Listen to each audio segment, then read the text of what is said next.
everybody. How's it going? Hopefully Friday here.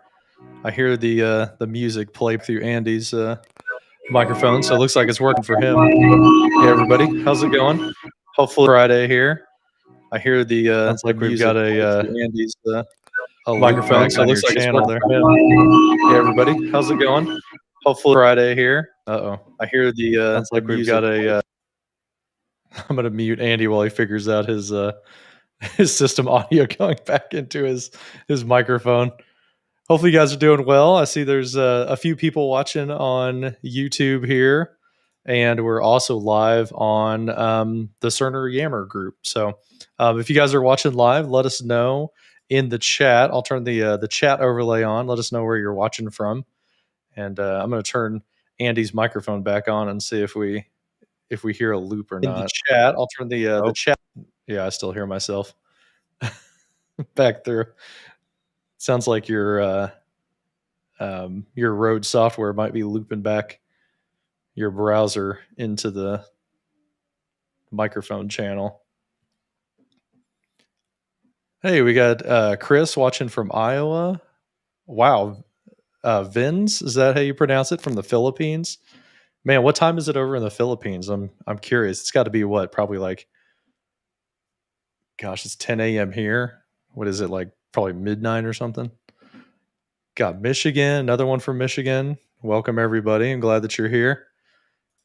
And if you're watching on Yammer, drop things in the chat, and I'll show that on the screen. We can do comments over there. 11 p.m. in the Philippines. Man, I wasn't that far off. That's awesome. All right, let's see if I'm looping back. I'm going to unmute Andy. All right, I don't hear myself. Hey, Andy, can you hear me? Awesome. Yes. All right, let's see if I'm looping back. Oh, man, when you unmuted, Andy. I hear myself again. All right, I don't hear myself. Hey, Andy, can you hear me? Awesome. Yes. All right. We're doing some virtual audio routing. Give me a thumbs up when you think you have it, Andy. So it's 5 p.m. in the Netherlands. Thanks for watching. Appreciate that. Thank you. I really like the screen layout too. We've got this is a Restream Studio is what we're using here. So I've got like different backgrounds. I can even do overlays. They added like a Halloween theme, I think. Like a fall theme overlay to it. We could do like some orange there. We could change the background. This even does moving backgrounds. Like I think that one's solid. Here's like a moving background. So we can do like motion. If it loads up, yeah, you get like some little animation going. But we like the team's purple here. All right. Let's see if Andy's figured out the audio animation going. Oh, but we like. Nope, hear myself again. Yes, the system audio's coming through. You might check your input on Restream and switch it from like the virtual input just to the straight mic, maybe. Okay, how's it going, Andy? Check. 1 2 1 2. No, I can't hear you at all. We were just talking to each other and it was working fine. I think it's because we didn't have any system audio playing and then we found out what was going on. Somebody watching from Florida this morning. Welcome. Thanks for joining. Hope you guys are having a good Friday. Yeah, the audio issue, I think, is both of us are using like virtual audio inputs. I use the Elgato Wave XLR. I just got it like a week ago. And my microphone's going through that. And it gives me like this virtual mixer, which is really cool. If I like bring up my screen, I'll show you what it looks like. But what's really cool is this gives me the ability to have my microphone on a channel. I can put like Spotify music or any application that I want. Let me turn off the chat overlay here so you can see a little bit bigger. But I can like play music through here, which I won't because I don't want to get like a copyright strike. I can do sound effects too. So I've got a button on my Stream Deck that plays like Super Mario sound effects. So I can hit this button. And I've got like a soundboard from Super Mario World that I can add to things like classes and stuff like that. So what Andy's using is a software called Rode Connect, and it works with the Rode microphones and does the same type of thing. We got like virtual channels, and it sounded like maybe his system audio was coming into the channel, but then it sounds like maybe if he's like monitoring his YouTube browser or something like that, the audio might be going back in if you've got like an edge source or something. Okay, how's it sound, Andy? You're unmuted in Restream. Check, check. 1 2 1 2. Are you still? Are you able to hear me? No, I can't hear you. I see your mouth moving. Check, check. 1 2 1 2. No.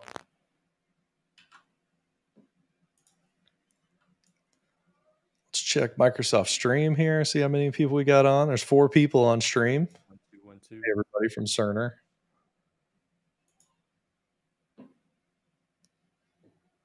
Angel says it's very low. So I think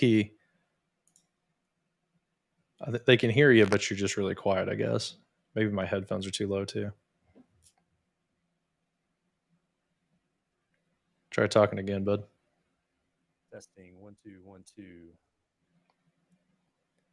Yeah, I can't hear you at all, but I see like one green bar. Like your gain is too low. How about now? Everything worked when we were talking prior to this thing beginning, and now nothing is working. Yeah, nothing.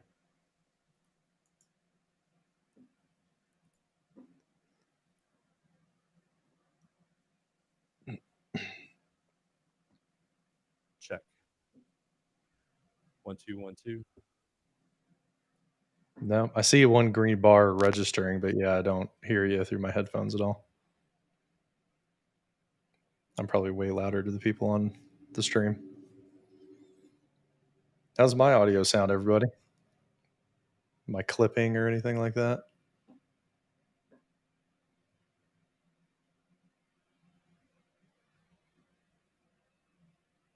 All right, how about now? Oh, a little bit louder. Yeah, I heard you a little bit better.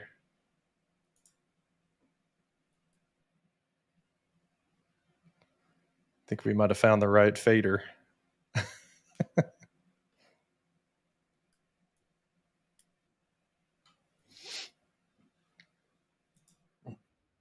Testing 1 2 1 2. Yep, that's a little bit louder. Now, I think you might be coming through my speaker. Let me switch to this. Okay, try talking again, bud. 1 2. Testing 1 2 1 2.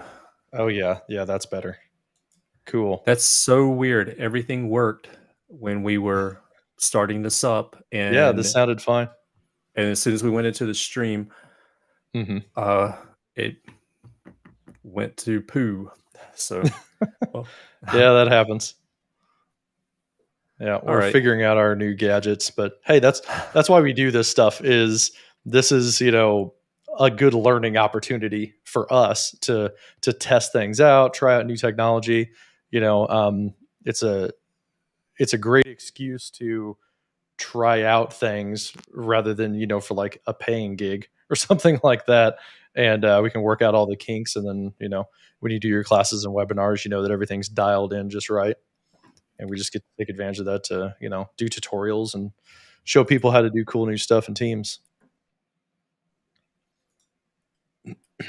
Well, we're gonna run with this setup. We'll see how this goes. Exactly. We can edit it all out in post, Chris says. That's what I was saying. Hey, yeah, we can't just trim it off. Although I'm inclined to always like leave this type of stuff in there because not everything's perfect. Not everything works out all the time. Adds to the authenticity. Exactly. So thank you for the kudos for staying calm. Go town hall. It's like, who cares if we're messing around with audio for like a minute or two? Hey, this is a deep dive. So this is deep dive into troubleshooting for audio issues. Yeah. Yeah. I do not want to do a stream on virtual audio routing though. I can imagine it'd be like the most boring thing to watch. Like, hey, you want to watch a guy just like like come to the limits of his blood pressure live on YouTube. All right. Well, how's it going, man? Comment, maybe leave and Yeah. rejoin. But no, things are good. Another busy week, full of training and workshops and everything in between. Have you Yeah. Do you been? have a lot of classes you taught today or this week? Yeah. Thursdays Yeah. are Teams Thursdays, so it's just webinars and workshops all day long. We had our Charlotte area SharePoint user group last night, so that was Mm-hmm. an hour and a half with Jeff Abels from C5 Insight talking about permissions as it relates to Microsoft Teams and SharePoint. So it's a deep dive into that, wrapping up Mm-hmm. yesterday. But full week of workshops and trainings and living in this virtual world that Yeah. we're all in on. How about you? Yeah. Awesome. Yeah, it was pretty good. I was mostly distracted this week, to be honest. You probably felt that on Monday whenever we talked about our outline and everything. I had some doctor's appointments yesterday, and I was just anxious about it and like not sure. So I have diabetes, so I go see an endocrinologist, and they were checking my neck, and she was like, "Your thyroid feels bigger on one side, so let's do an ultrasound." And so they scheduled that for like a month out. So naturally, I spent an entire month like worrying that I had cancer and freaking out. And I had the ultrasound yesterday, and the doctor said, "Hey, it's like one of the most normal thyroids I've ever seen. So no nodules, no anything like that." So that makes me feel better. I'm in a lot better mood today than I was yesterday. I just ended up taking the whole day off because I was like, I'm just too stressed to think about other stuff. I just need to focus on these appointments and just get through them. So. Well, I'm glad everything But, turned out well. I know exactly what you're dealing with some of the stress there. There's mhm, quite a few diabetics in my family, and then yeah. some similar issues and the anxiety leading up to it. But I'm glad everything Yeah. turned out well. Yeah. Thanks, man. Yeah. It feels like, especially ever since the pandemic, it's just like medical anxiety is just something that I struggle with. So working to get through it. Yeah, So definitely got Vin so says that, yeah, says that he did some Microsoft Teams for online classes and it went really well. So that's awesome. I'm glad to hear that, man. All right. So yeah, that's great. today, on a funner topic than like stress, we wanted to talk about this month what's new in breakout rooms inside of Microsoft Teams. This is something that like I haven't talked about at all. I kind of planned on doing a video about it because kind of the big major things I like to do a video that's like a little bit longer than just like a 5 minute tip and kind of look into it. Um, I don't know if you've done any content on breakout rooms yet, Andy, but yeah, That's I kind of like I prepared a bunch of stuff and I actually recorded a video that was going to be like here's how it works and I was going to release it in December and I recorded it off of like the pre-release version, and usually what I do is then I wait until it hits GA and then I release it. That way I know there's no NDA stuff going on. What happened was my recording got invalidated because when they went from tap to GA, Microsoft changed the icon in the toolbar. It used to be like a box with a bunch of little boxes with like arrows going to them, I which I remember. think illustrated perfectly what breakout rooms are. And then they changed it to a big box with a little box for the icon. And like my entire video just was useless at that point. So I was like, you know what? I'm just not even going to record anything again. I'll just promote what the other folks are putting out. But since it came out, it's been updated a couple times now, and we're right on the cusp of what I think I kind of view it as like the second major update is rolling out right now in public preview. So I figure it's time for us to finally talk about it and kind of do like an all-encompassing thing to include those new updates of just everything from December until now. And then I don't know what else they might throw into breakout rooms, but maybe it'll just keep getting better and better. So I try to think about where they might go next, like what the next feature is going to be inside of the hmm breakout rooms, and like I can't really think of like that next like big game changer. But they have some people working on this that are way hmm smarter and more creative than I. So I'm looking forward to seeing where they're going to take it and what additional features that they're going to bring into it.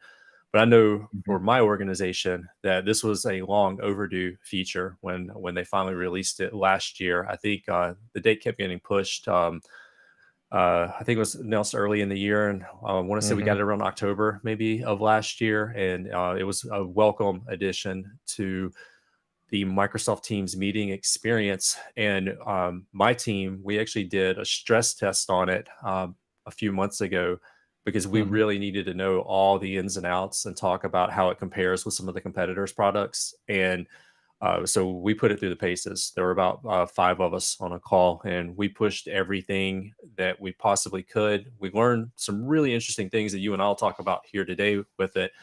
But some of the new features that we're going to talk about today have also been a big ask from the community. So I'm really excited to go over, demo some of this in a live here today, and show some of these improvements that they've made to it that are going to be game changers for working with breakout rooms and assignments and participants moving forward.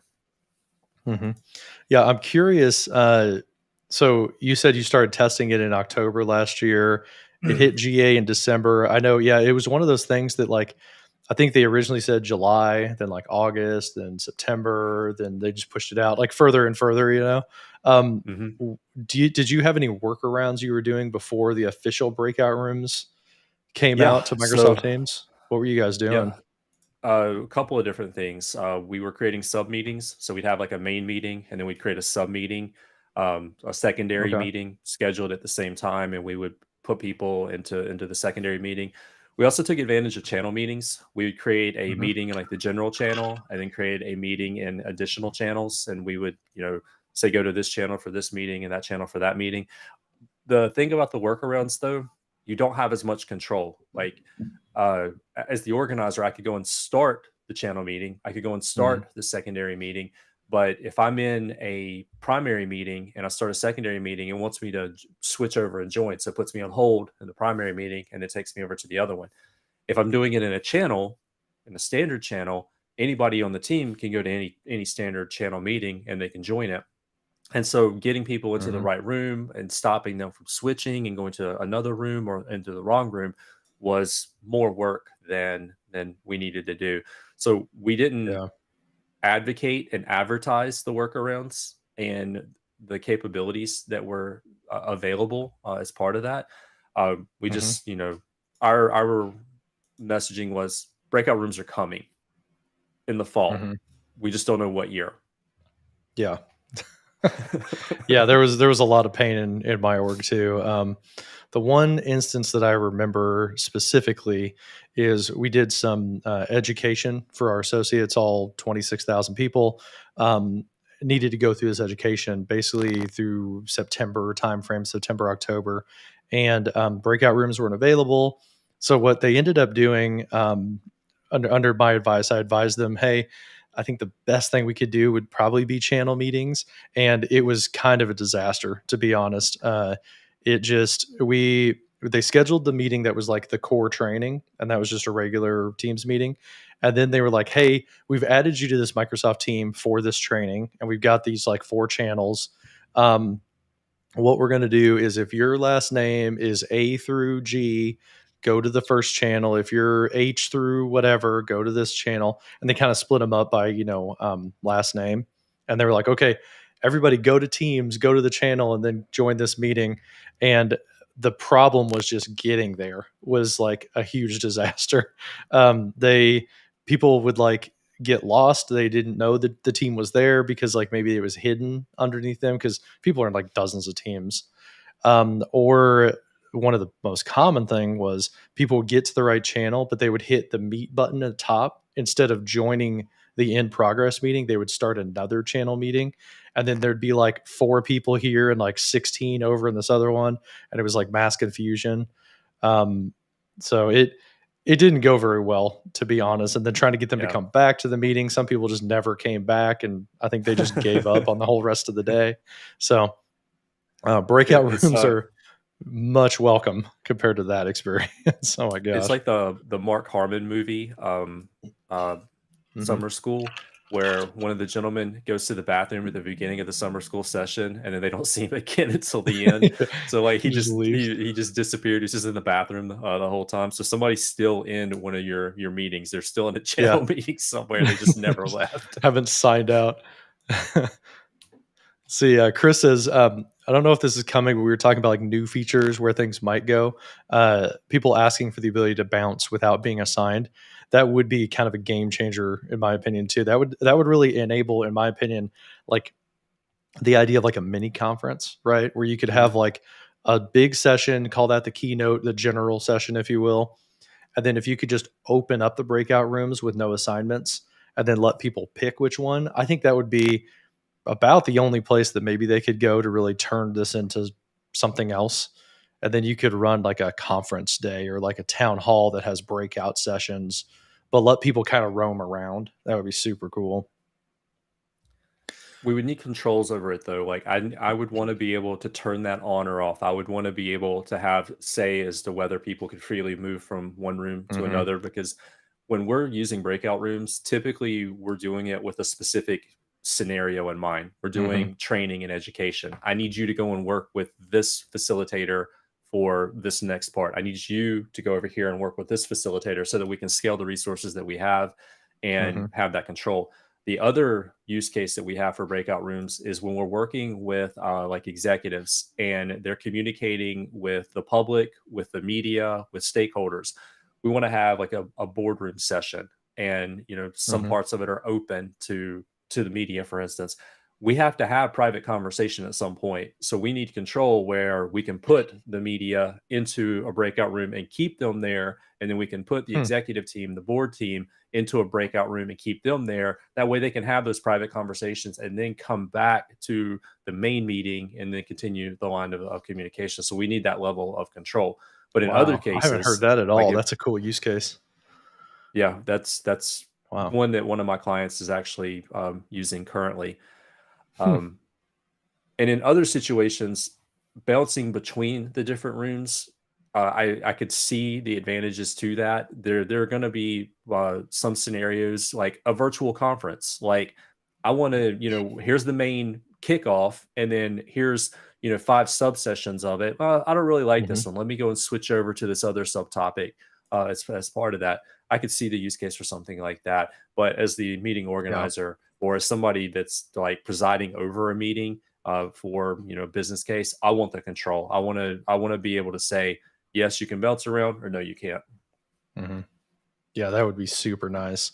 So I thought maybe what we could do is start out with up until now. How do we start breakout rooms? How has this experience worked if you're not in public preview today?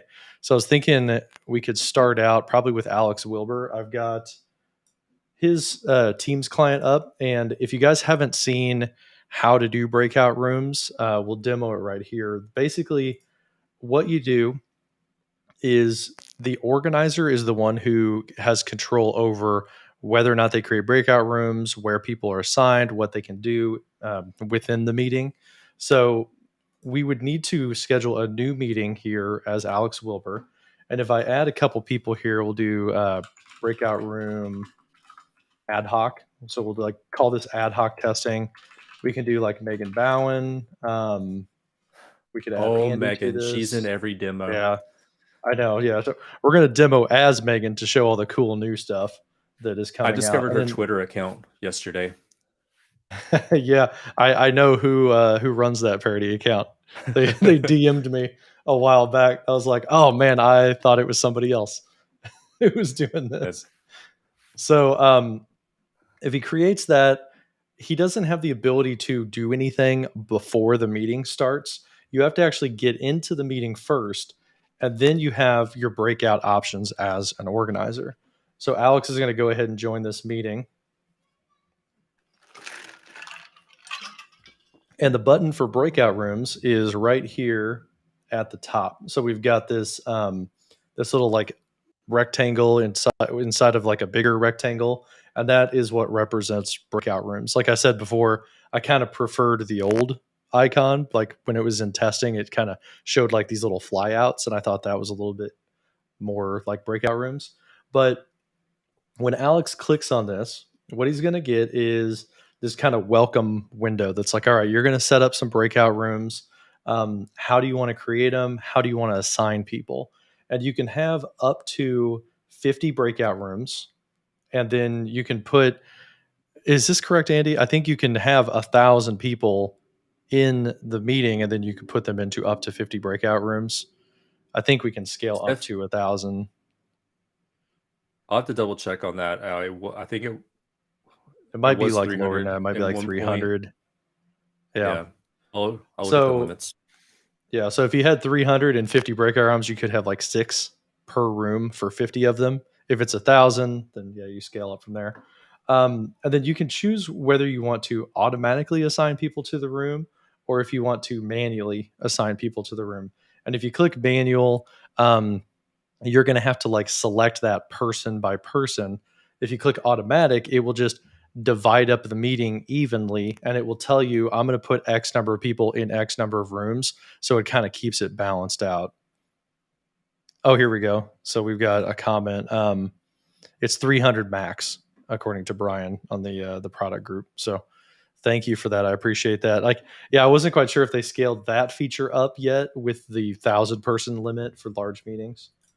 But yeah, so 350 rooms, that's 6 per room.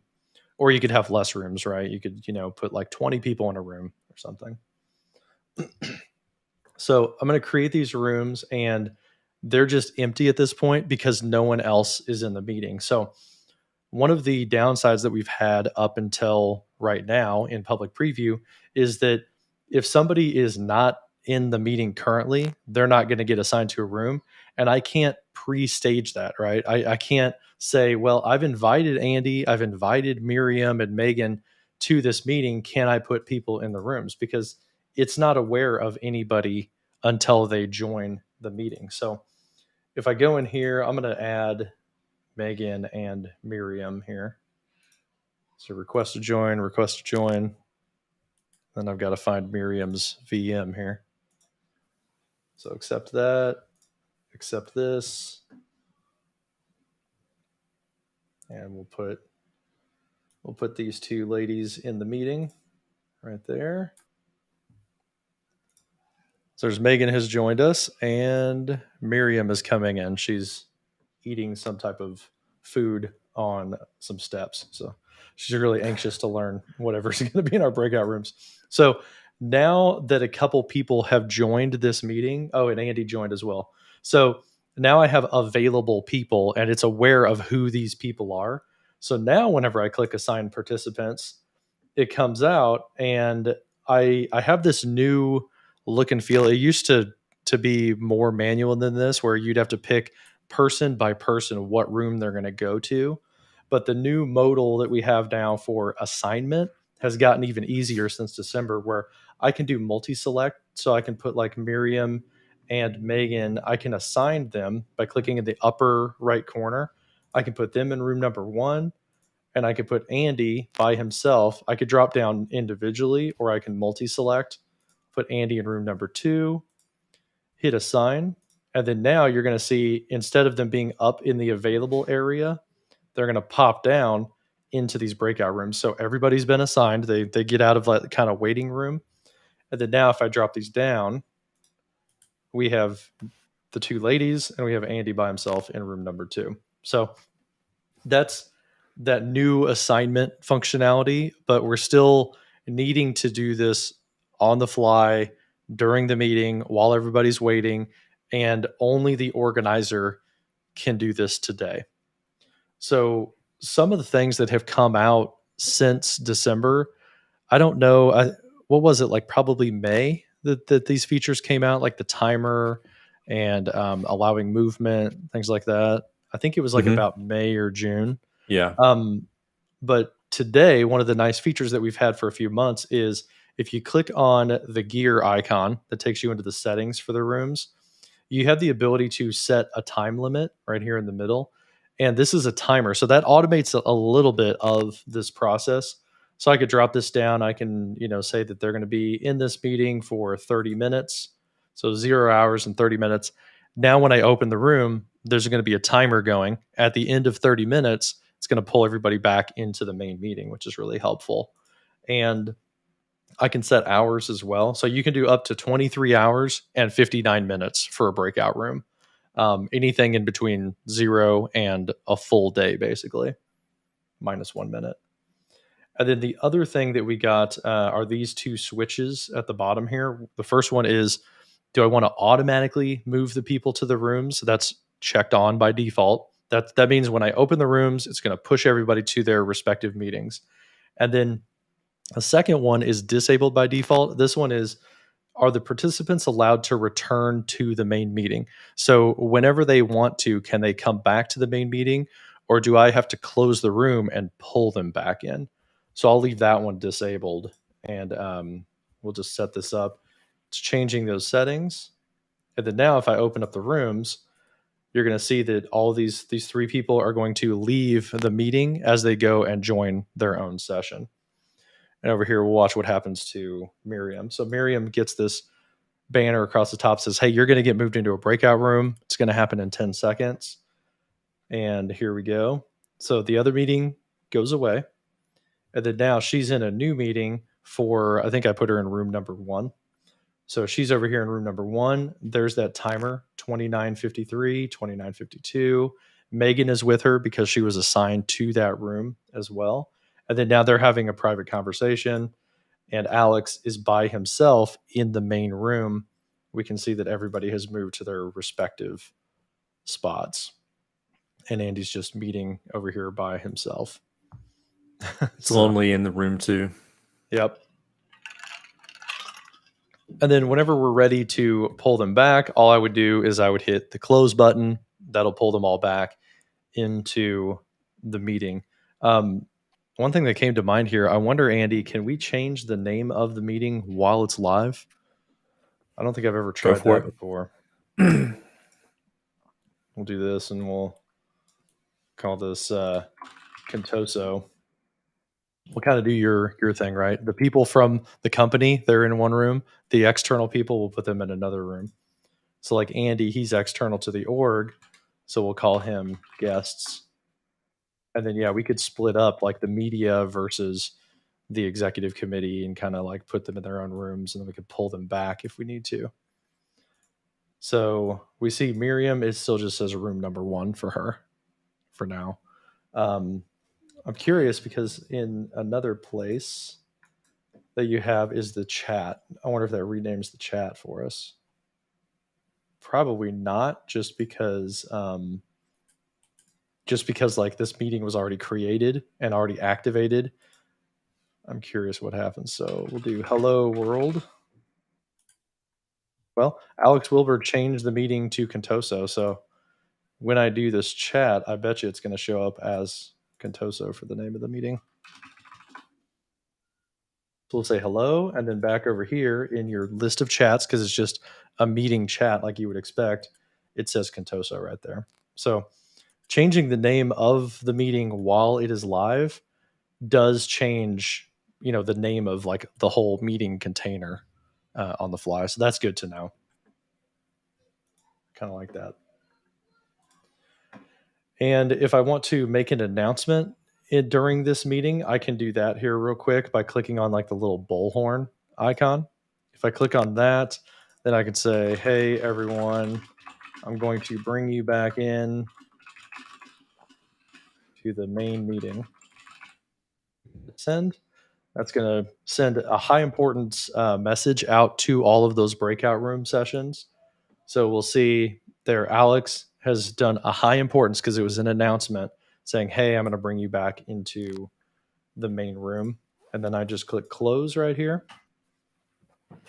And everybody's going to see a banner come up that says that the meeting is being closed. So I can't send any more chat messages. A 10-second countdown timer will start counting down. I wish it would show that, like how many seconds are left, but the 10 seconds has passed. She's pulled back into the main meeting, and you'll see Miriam shows up with Megan, Andy, and Alex should be all together here. And there we go. There's 4 people in the meeting. If I go back over to Alex, he has brought everybody back together. So that's the basics of how breakout rooms work. That's kind of your typical workflow. With one additional thing that they've added that I think is probably the main thing they've added up until September has been the ability to add those timers in there. I know that kind of automated a lot of the process that we had before. So something to note from the end user experience as you were going through that, I'm joining in as a guest from my tenant into your tenant. So I was following along, just kind of watching the back and forth when I was, in the main meeting and then breaking out into room number 2. And a couple of things to point out in my experience, because I was just a participant, I only saw one meeting window at a time. I saw the main meeting window, and then it switched me over into the breakout room, room 2, and it did that in a separate window, but it closed the primary meeting window. Additionally, when I'm on the Teams desktop client. When I go to the Teams desktop client, there were no chats there for me, and initially, it wasn't until Alex Wilbur said, "Hey, I'm going to return you to the main room," that the chat showed up for the meeting.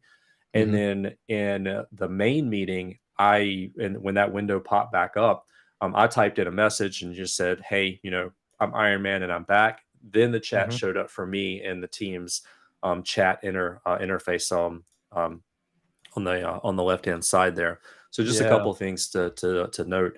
Now, as the organizer, my experience has been I see the main meeting, kind of that window in the background, and then I see the breakout room that I join as a secondary pop-up meeting window. So the organizer is going to have a little bit different experience than what the end user is actually going to see. But for the end user's point of view, it's a pretty seamless transition. Hey, you're in the main room. Oh, now here's a window. Now you're in that secondary sub meeting essentially, and it goes ahead and it pops open that new window for them, and then it runs from there. Yeah, so I'm wondering, does it act any different if we toggle that switch for allowing people to go back and forth between the main meeting and the breakout?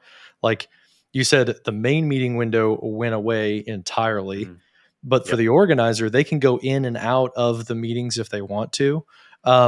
So from the organizer perspective, like that main meeting is there and it just is waiting for other people to join.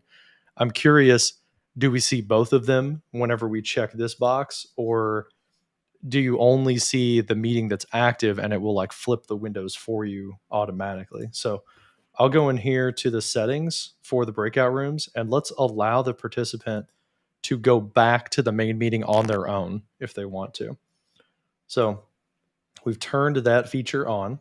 And that's a really important thing to point out there, Andy, that, you didn't see the chat until somebody said something in the chat.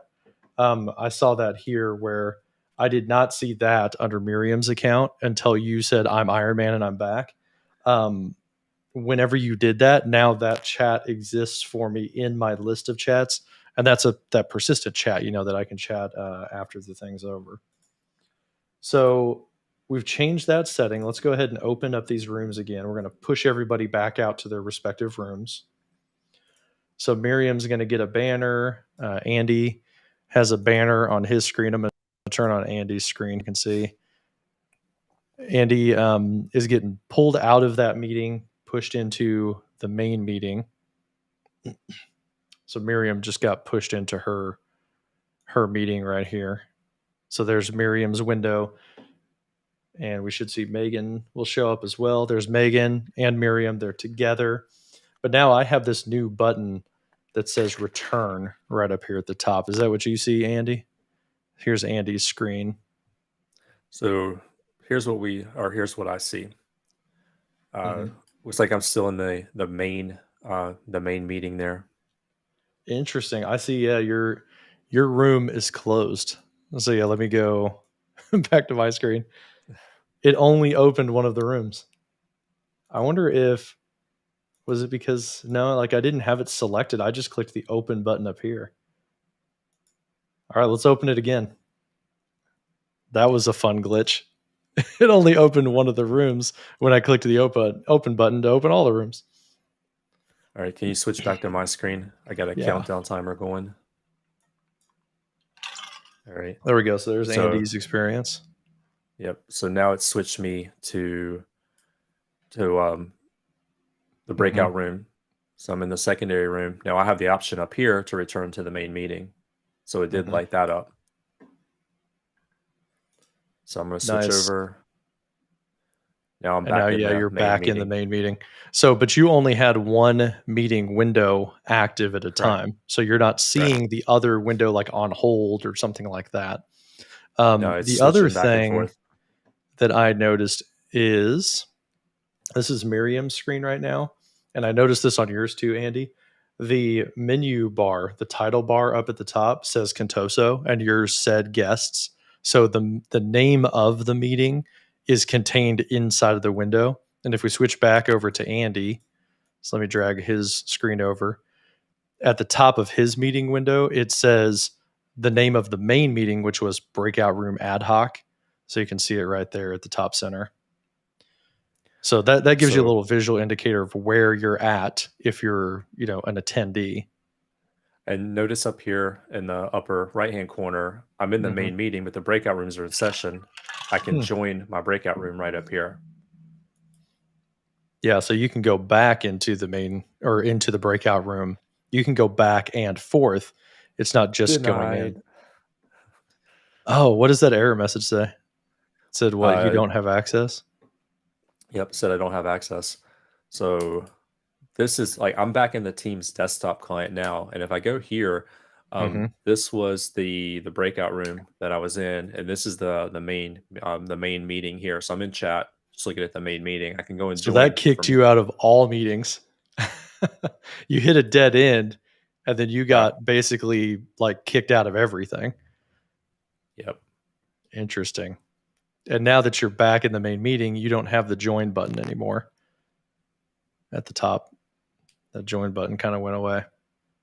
And this is something that when my team and I did a deep dive test into it, Hmm. we actually had a scenario very similar to this. I had to drop off toward the end of the deep dive to go and do an office hour session, and then I Hmm. returned. And when I returned, they were all in breakout rooms. They had started a breakout room session, and they were all in breakout rooms. When I returned to the meeting, it put me into the main meeting, which is here, not Hmm. into one of the breakout rooms. And that's when we discovered that if you drop for any reason, internet connection, you leave the meeting and you return.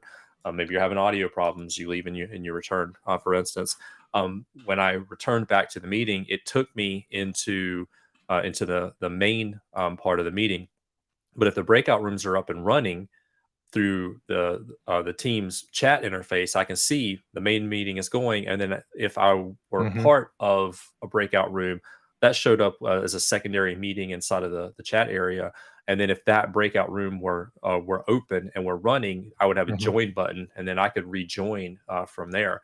But most end users aren't going to pay attention to that. They're not going to go and explore through that. So Yeah. we did some governance and guidance for our users, and we communicated that if you're the organizer, make sure you keep an eye on the main meeting room, in case somebody kind of gets left behind, or, somebody joins a little bit late, or, whatever reason.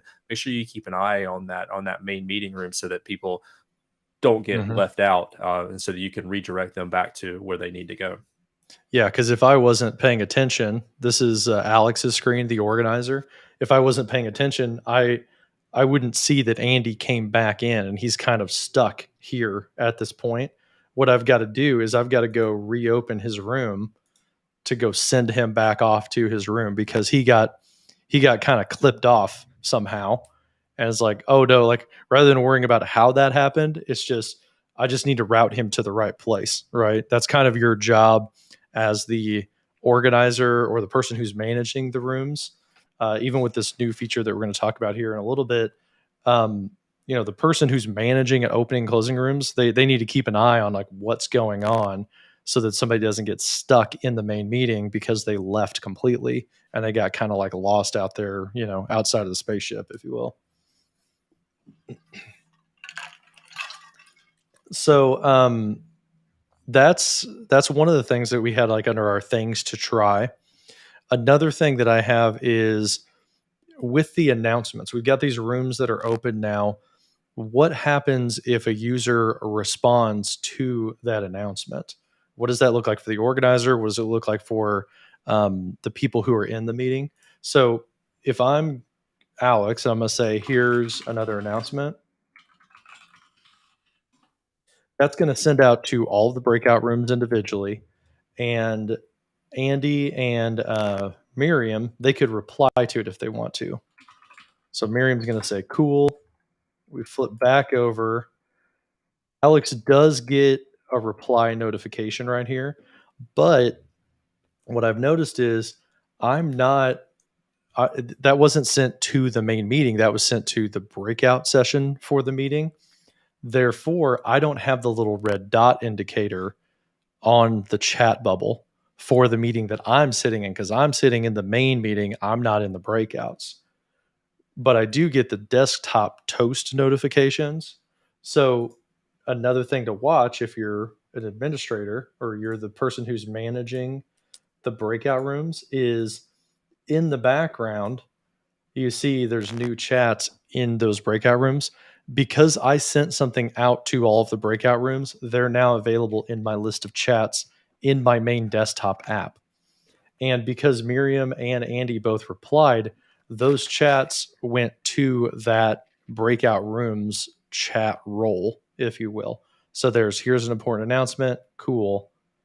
And Andy replied with probably a sarcastic gif of some sort. Oh, it's Iron The Man. most awesome GIF ever. There you go. The gift that keeps So, on giving. like that, I'm a little bit torn about this, because like you don't, there's a little bit of maybe confusion would arise out of this. Like, hey, I sent something, I didn't see it in this window. It's like in this other window behind it. But if you think about it, that's actually a very good thing because you don't want these chats to mix up at all.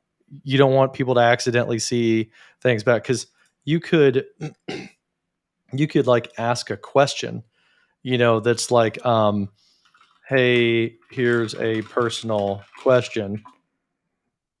You could send that out, and then you could have the people in the breakout rooms reply with their personal answer, but you don't want to mix that up.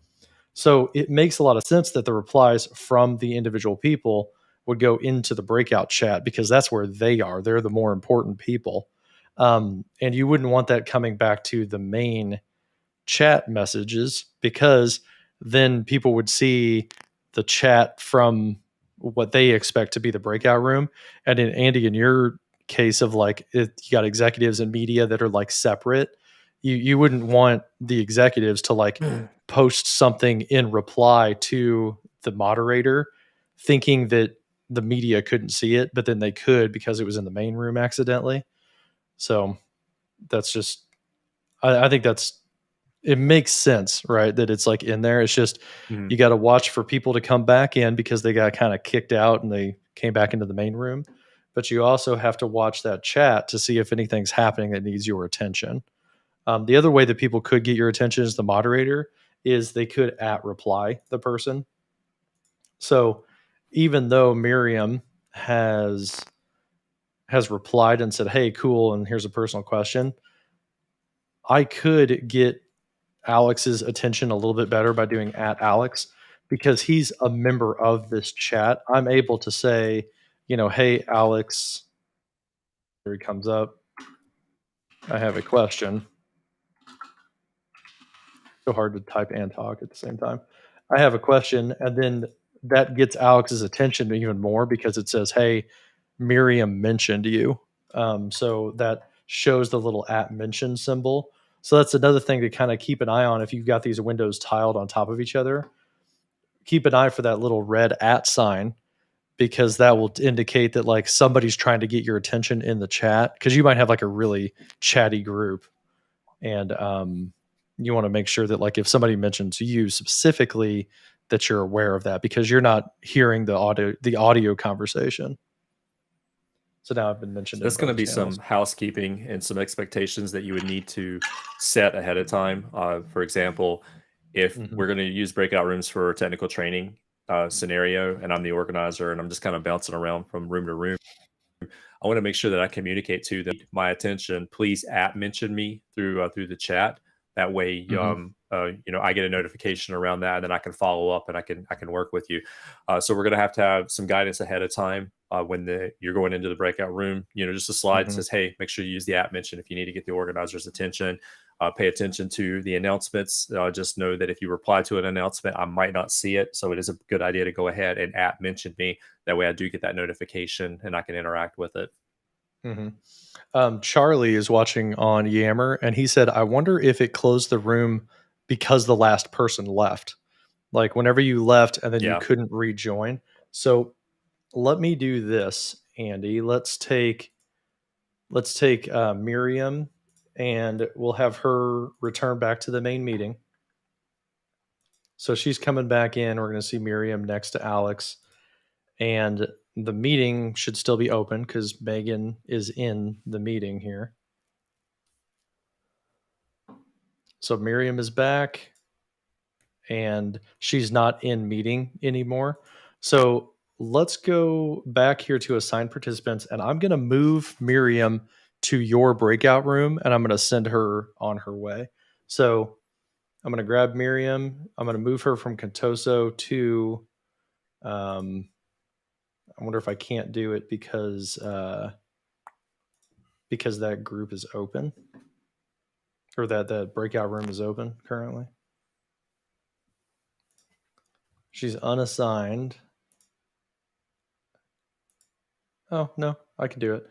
So I'm going to assign her to guests and hit move. It's going to shuffle her down to guests should have 2 members in it here. Miriam's not paying attention at all. She's just stirring that lunch with that fork, man. I love these like stock videos that I got. I've got the one for Adele Vance. Is she's like got her hand over her face, and every like couple seconds she like sneaks a chip underneath her hand, so she's like eating potato chips.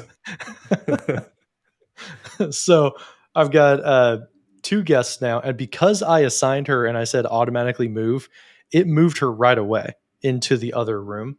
So now Miriam is sitting with you, Andy.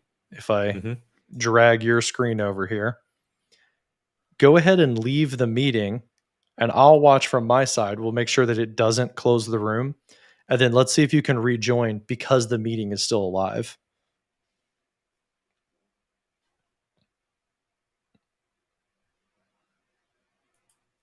All right, so I am back at the main meeting now. Cool. Yeah, we Took a see each few other now. seconds, and finally the join option showed up in the upper right-hand corner, but it took about 10 seconds for it to show up. Okay. Now I can rejoin because the room is open. Yep, and there she is, There you go. still eating her Yeah. salad. So you didn't get the whole you don't have access to this meeting. Now, Yeah. Megan, let's go bring up Megan Bowen. Here's her window. She's going to do what you did. She's going to return to the meeting. She's going to come back into the main meeting. It's going to take, maybe 5-10 seconds. There's Megan. She's rejoining the breakout room ad hoc testing. Oh, I'm going to turn off her video because it's just a blank screen. So she's there. Now, Alex sees that the room is closed. So, yes, Charlie, you were Bring that right. to the forefront and restream. Oh, gosh. Sorry. I forgot to swap that out. So, over here, Megan came back. So, Megan and Alex are together in the main room. It says breakout room ad hoc. On Alex's screen, we do see that, yes, because Megan was the last person in the meeting and she left, it got closed. You see the close icon there. So because it is closed, if she goes and tries to join, she should get the error that you got, Andy, which was, hey, you can't access this meeting. There you go. Can't access because I haven't opened it up. Very interesting. Yeah, Charlie, you nailed it. That's what happened. It closed automatically. Couldn't get back in, so now he's just kind of left out. So as long as you're not the last person that leaves, people should be able to jump back into the breakout. And this isn't a great example because we're only doing breakouts with like one person in it, right? You know, ideally you're going to have more than one person, so the odds of this are pretty low. But yeah, it's something that happens though. Like you said in your testing, Andy, like you saw people getting like kicked out of meetings and like not being able to get back in, and hopefully that checkbox here uh, for allow them to return, that smooths this process out a little bit. They can go back and forth as long as they're not the last person.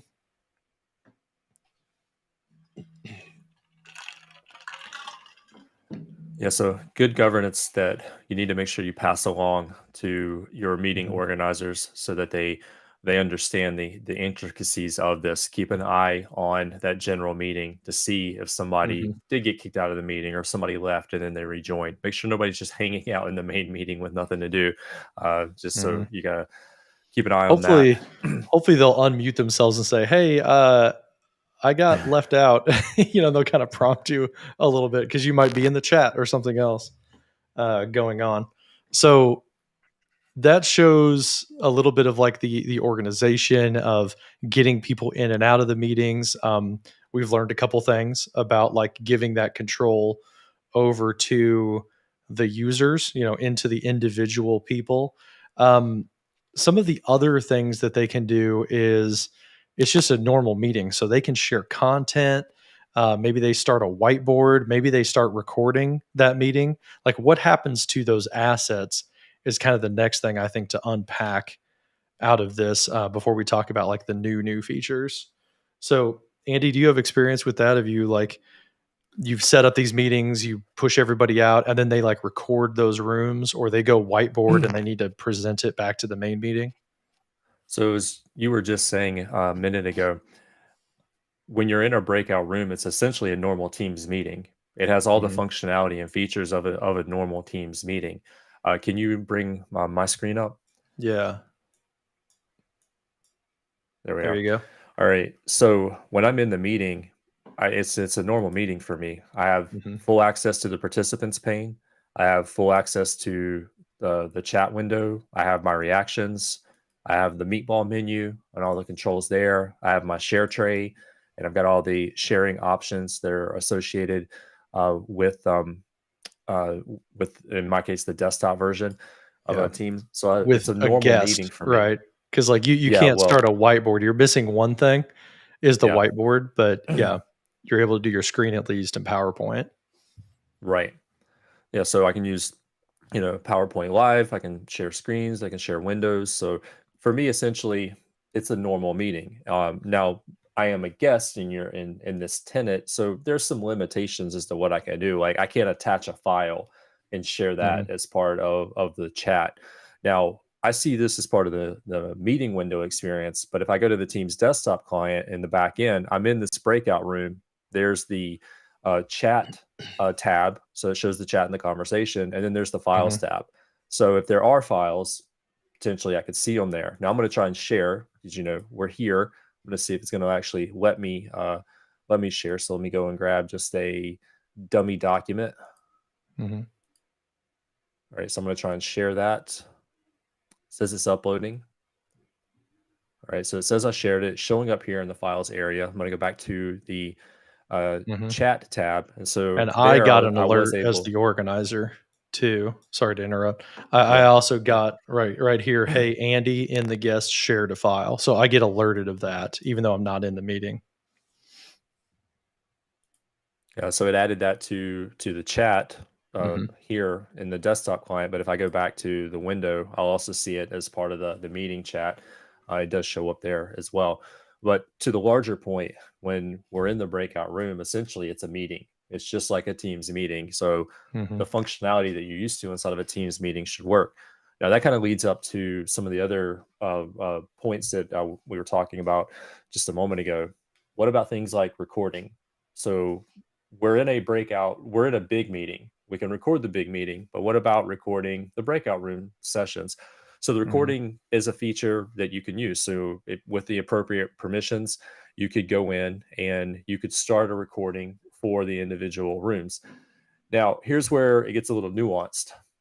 If I'm the organizer and I want to record all of the rooms, I might need to set the meeting settings, meeting options to automatically record right away. Because otherwise, if I don't do that, the participants in the breakout room might not have the permissions to be able to start the recording. So, as an organizer, I might have to Mm. scramble to 50 different rooms and hit the record button, which means join the room, hit record, leave, join the next room, hit record, leave, and so forth. So you might want to consider using meeting options to automatically start the recording when the meeting starts so that it goes ahead and captures that. And as an organizer, you don't have to scramble and go and hit the record button in a whole bunch of different rooms. Yeah. And then essentially the recording is just going to show up like any other recording. It'll show up as part of the chat history whenever the meeting is over.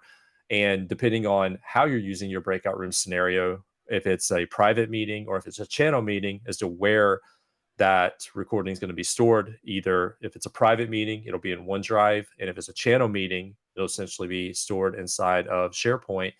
And Mhm. then as far as when you click that or when that recording starts, where's it going to live? Is it in the OneDrive of the person that started the meeting, or that the first person in the breakout room, or is it in the OneDrive for the organizer of the meeting, the person that actually scheduled the meeting? And that's where it's going to live. It's going to be in that organizer's OneDrive, and then it's going to share with the people that were part of that breakout room session. So you'll find that in the OneDrive recordings folder, and you'll see that that particular recording will automatically be shared with everybody that was part of that breakout room session.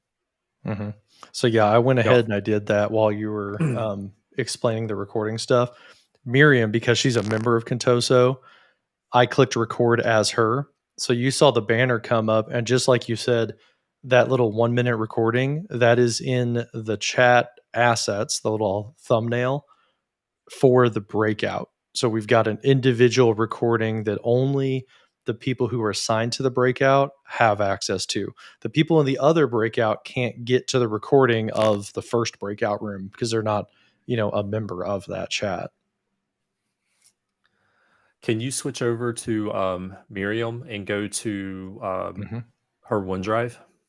Yeah, so here's that chat, and if Miriam goes into her OneDrive here, I'm just going to open this up. I think I have OneDrive configured on this virtual machine. Yeah. So there's OneDrive Contoso. She goes into her recordings folder, and there you go. It's the name of the breakout room, if you remember, was the word guests.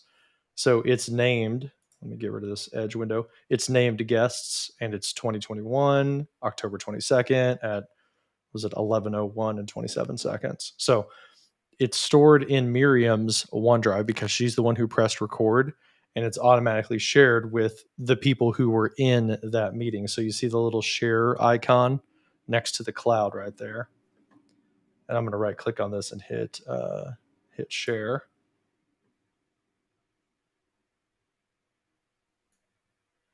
And we'll take a look at what those OneDrive sharing options look like.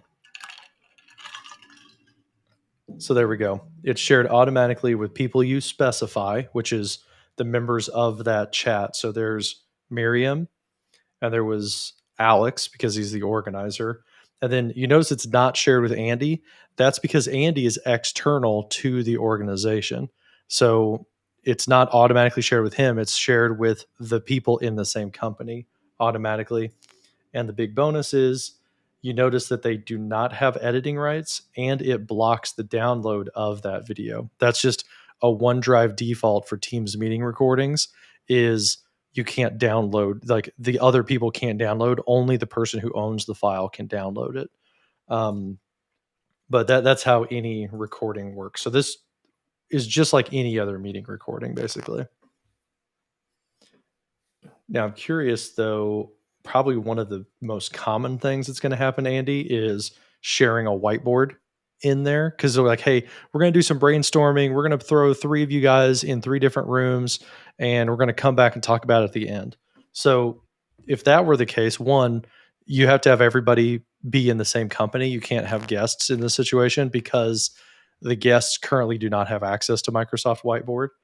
But that being said, Miriam, who's a member of Contoso, she can click on whiteboard and she's going to share this whiteboard. and then we'll see how would she bring that whiteboard into the main meeting if we're going to do some brainstorming, and then we're going to talk about it when the timer goes up. Can you bring my screen up real quick while that's actually Yeah. loading? So that is spinning up for Miriam, and right here, this is This what is what Andy I see sees. as a guest. Whiteboarding in progress, but you can't participate. Maybe soon you'll be able to. Yeah. So that's a sad icon. But I think, what do they have it slated for on the roadmap? I think December is what they said, guest sharing. Something like I'll that. pull Or it up. maybe it's October, but you have to have the whiteboard in OneDrive, which that's another feature that's coming soon for Whiteboard, is the ability to store the whiteboard in OneDrive. That's going to be an opt-in at first. So your entire organization has to opt into it.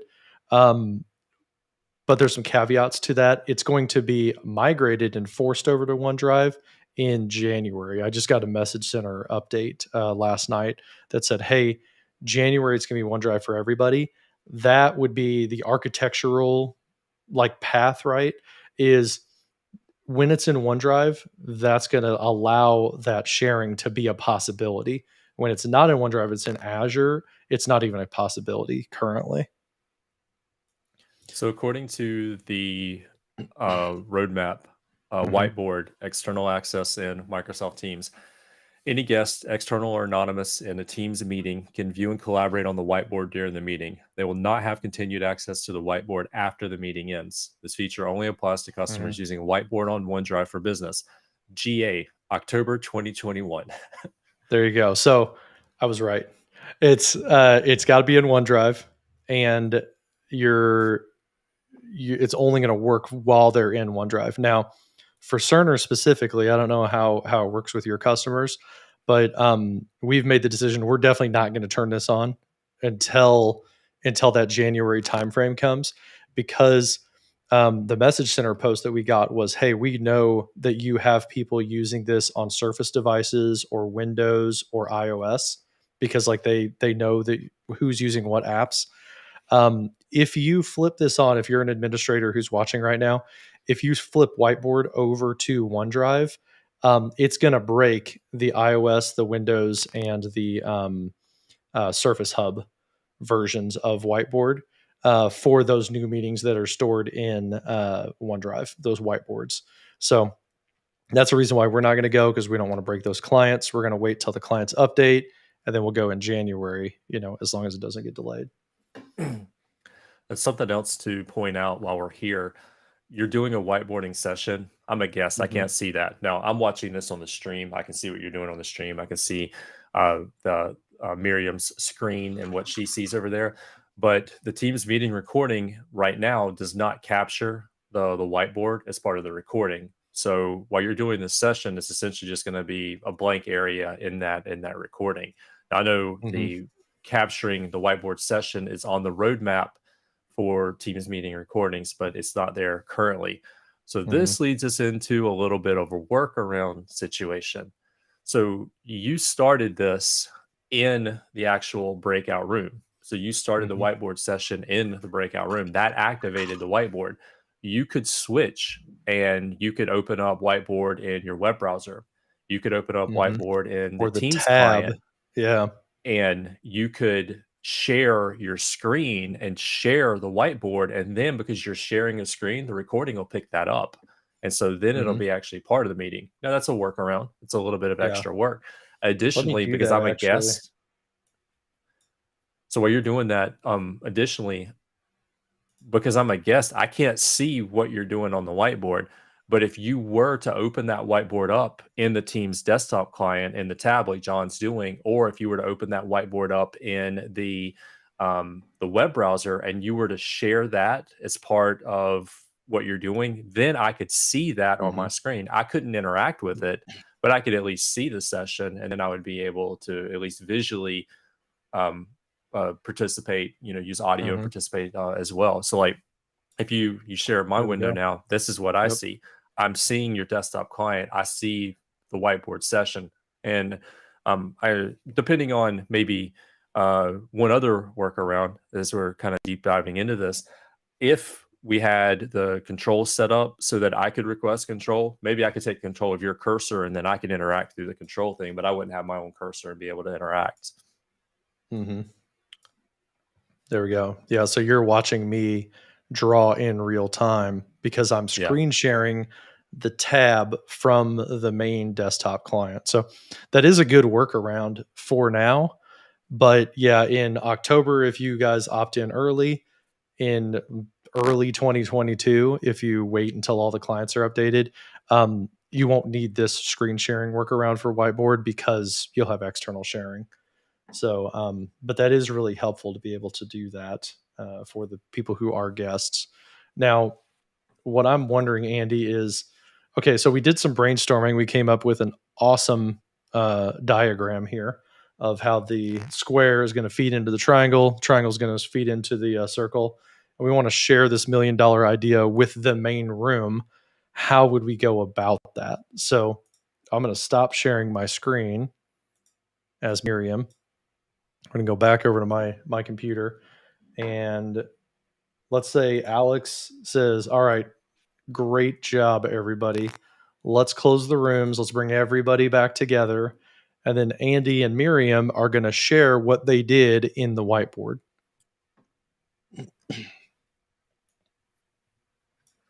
So we're bringing it back in. It's going to take like 10 seconds because remember, it's got to count down the timer. So I just saw Andy's screen just flash. So Andy shows up. Miriam's slow. She's working on her lunch, right? So there's Miriam. Everybody's back together. Everybody's happy. And we're like, okay, Andy and Miriam, what did you guys do? So you got two options, and it's basically using your workaround again, Andy, is you either screen share, Miriam screen shares, or Alex could actually screen share. So if it's like, hey, Miriam's going to do all the talking, Miriam is right here. She would say, okay, here's what we did with our whiteboard. She definitely do not click whiteboard here because that'll start a new whiteboard for the main meeting. Instead, what she's going to do is she's going to share her screen. And then from the guest breakout room chat, she would open up the whiteboard. Oh, actually, the tab's not there. So she's going to have to go get it from the web browser because she got locked out of the chat.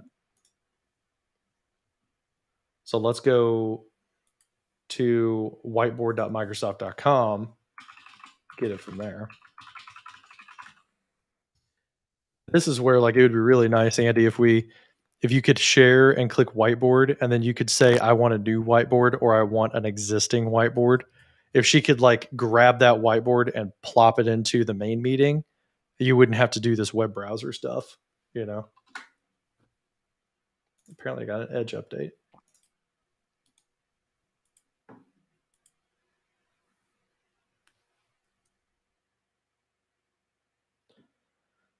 So we're getting whiteboard loaded up here, and we should see a whiteboard called guests. There it is. So there's the whiteboard called guests.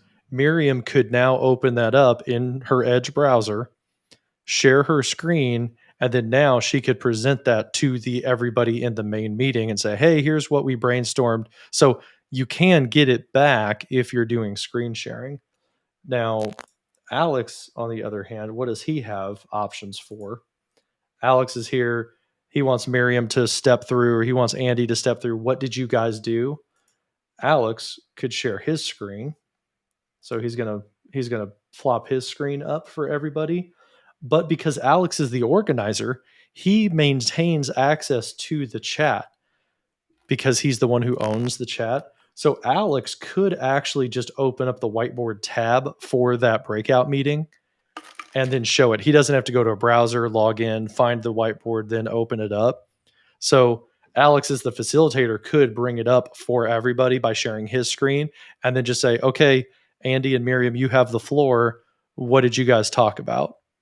The big thing is that Miriam and Andy wouldn't have the ability to scroll in and out and move around and stuff without taking control of Alex's screen share.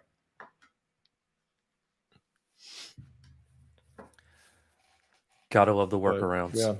Yeah. So I think it's probably the smoothest for the organizer to do the sharing from the tab But you do like lose that ability for the person who's talking to kind of organically move around the whiteboard. And hey, hopefully a lot of this will smooth out when we get over to OneDrive. I don't know, maybe probably the only thing that could smooth this process out would be if you could select an existing whiteboard when you click the whiteboard button under the share tray. I Right. think that would fix this issue. So that's sharing content. We talked about recording. You definitely want those recordings separate because you don't want people from this breakout room to see the other breakout rooms recording and vice versa.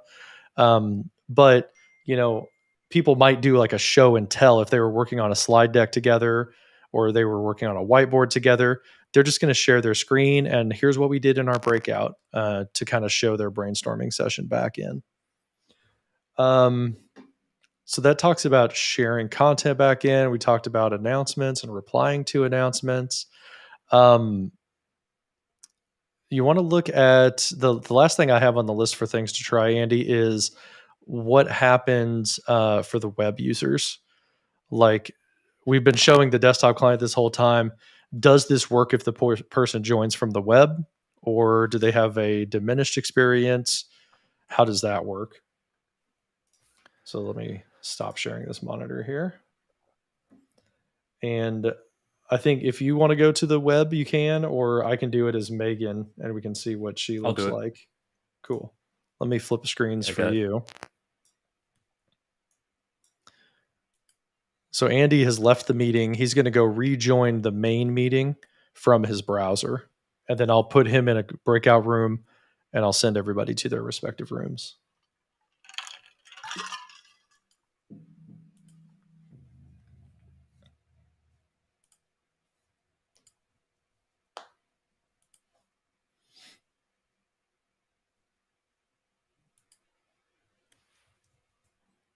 And remember, if you guys have any questions or you want us to try something out, let us know in the chat. We'll happily take it that direction and just try whatever. That's what I love about these live streams is we just like it's not a real meeting. We can just try whatever we want and see what works and what doesn't. You can try and break it. Yeah. Whoa, that's a long password.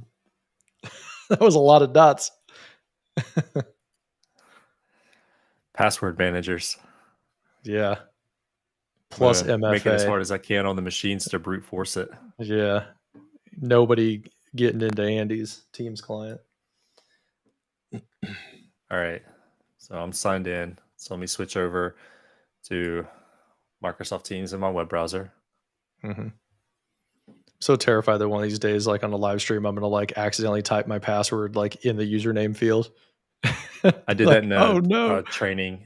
I did that in training and online training years ago. Really? And so now I'm like extra cautious, like when I have to like log in. Hey everybody, we're gonna take a 5-minute break while I change my password. And then watch all of your apps break. You have to re-authenticate everywhere. That would be a nightmare. All right, so I'm joining the breakout room ad hoc. Okay. So I'm going to go ahead and join in now. Cool. All right. So I see you back in the meeting. Yep.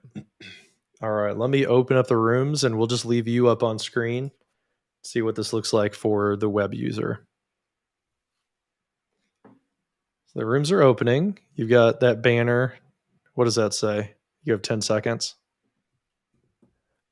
Breakout room session has started. You'll automatically be moved in 10 seconds. And now I am in the breakout room in the web browser. Awesome. There we go. So web browser, no problem. They don't need the desktop app if you're doing, training with people who don't use Teams normally. So they're all joining from the web browser. You can still use breakouts just fine. Now you won't be able to manage the breakout rooms from the web client, but if you're the organizer, you should be running the Teams desktop app. I did see also, Andy, if you wiggle your mouse a little bit, you even have the return button.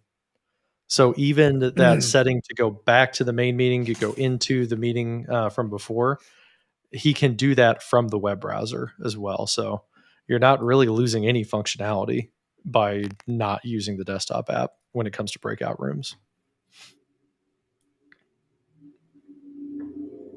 And it's really helpful for the end users because all they have to do is click on the meeting invite that they get in their inbox. And then Mm-hmm. if they're comfortable using Teams in the web browser, it minimizes the number of clicks that it takes to actually open the meeting and get that meeting started. One of my Mm-hmm. colleagues did a comparison with Teams and some of the competitors, the number of clicks that it takes to actually get into a meeting, and Teams is actually 2 or 3 clicks fewer versus some of the other meeting softwares out there to get Mm-hmm. you into a meeting. So for Teams user going into the web browser, it could be as simple as here's my invitation in the inbox, click on join team meeting.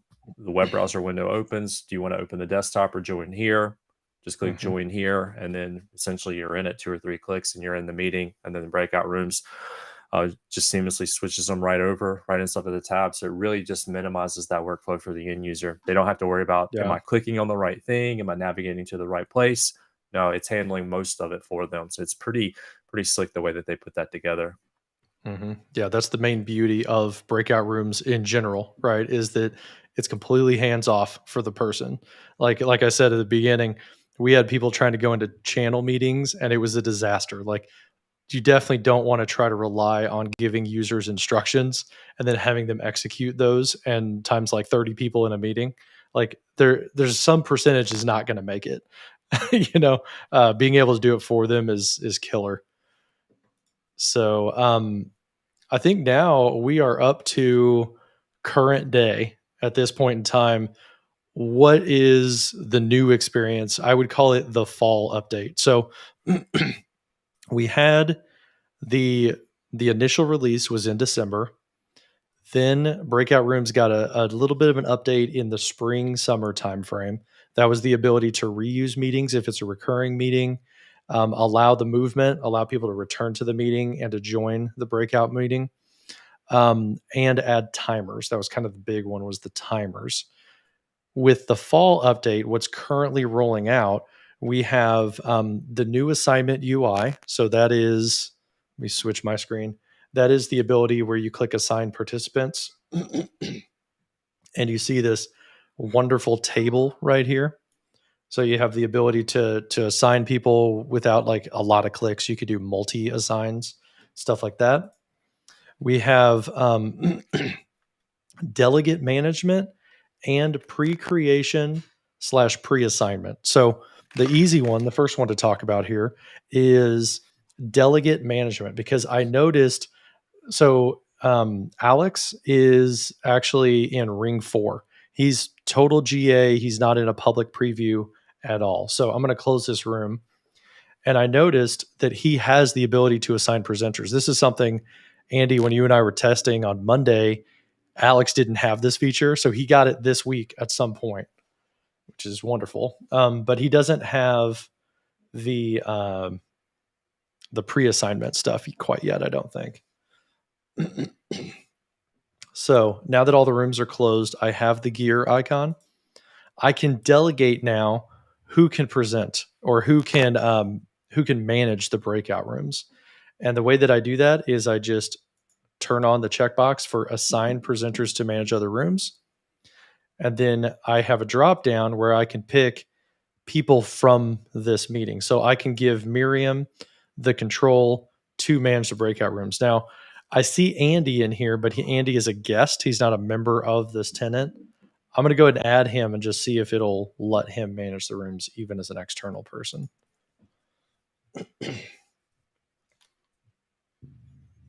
So the settings are updating here. And if we switch over to Miriam, who's right here, Miriam now has the breakout room button right here at the top. And she's able to manage these breakout rooms just like Alex was able to. So we've handed that off. Now Alex can be the presenter. He can share the slides. Miriam in the background could be doing all the breakout rooms. Andy, I'm going to flip with your screen. Did you get the breakout room button? I do Does not not have look it. like you did. So No. that's what I expected is the external participants, even if you like delegate that off to them, they can't manage the breakout rooms. It's got to be a presenter in the same tenant that the meeting was organized in. I don't know why that didn't error out. I kind of expected that to error out, but whatever. Now, I'm curious, since you just mentioned that Alex was in Ring 4 and Hmm. the delegation of room assignments is now available for participants, I'm going to go and check just my Andy default account. Hmm. And I'm going to go, I've got a meeting over here, and I'm going to See check if and you can do it. see. Yeah. If not, we're going to talk a little bit about public preview and what that actually means. All right. Hmm. So I'm going to go up to breakout rooms manually and go ahead and create that. Hmm. All right. So find participants. So it's asking me to go ahead and assign people to that. So give me 1 second. Yeah. So you've got the new UI. That's feature number one of the fall update was the new assignment modal. And you're going to pop somebody into the meeting. Now you can assign that All right. person. So I got a user that just joined in. All right. So I can assign them to a room. Hmm. I can move them into that room right away. I'm just going to go ahead and cancel that, cancel the room assignments. All right, so I'm going to go in and I'm going to go to the gear icon Hmm. and There assign you go. presenters to manage the room. So this is now live for me, and this particular user is in Ring 4. So this is I'm basically on general Hmm. availability or GA release for this particular person. So this user is now going to be able to work with the room assignments. So then they can go into meeting options. I can control who can present, and whatnot. Hmm. But that person should now be able to control the assignments for uh, for the breakout rooms.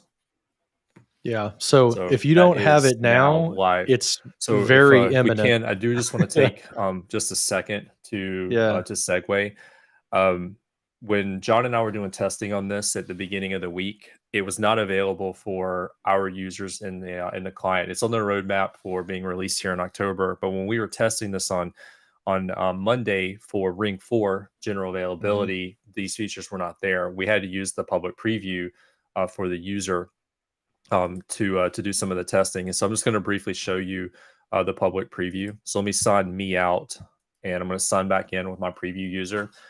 I have my own tenant. You can go and get a Microsoft 365 demo tenant, and you Hmm. can test out some of the same things that I'm getting ready to show you. In my tenant, I've created a preview user, and I've set this user up just so I have one user that I can go and preview new features with. So I'm going to log in as my preview user, and I'm doing this in the Teams desktop app. All right, so I'm logging in with this user. Now I'm going to go up here and I'm going to go to the meatball menu, and I'm going to go into the About section. In the About section, I have the option to switch over to public preview. So this user is registered for public preview, and that just allows this user to experience some of these features before they go GA.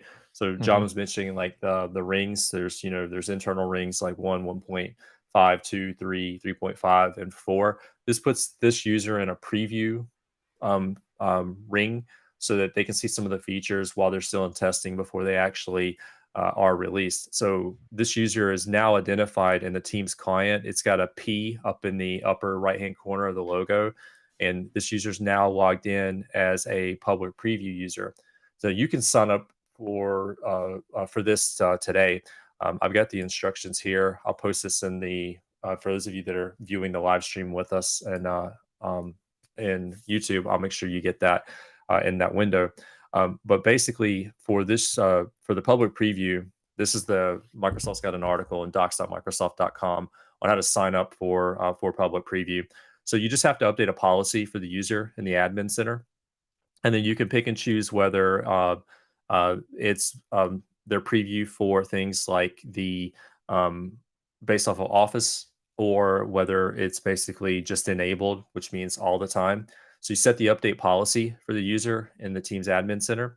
And then just as I showed you a second ago, you log in as that user, and then you just make sure you go into the About section and you switch over into the public preview, and then you'll be ready to go. So like if I go and I manage my users, like I can go in, find the user that I want to manage the preview with, like in this particular client. So like, let's say I wanted to take like Miriam and I wanted to have her in a preview ring.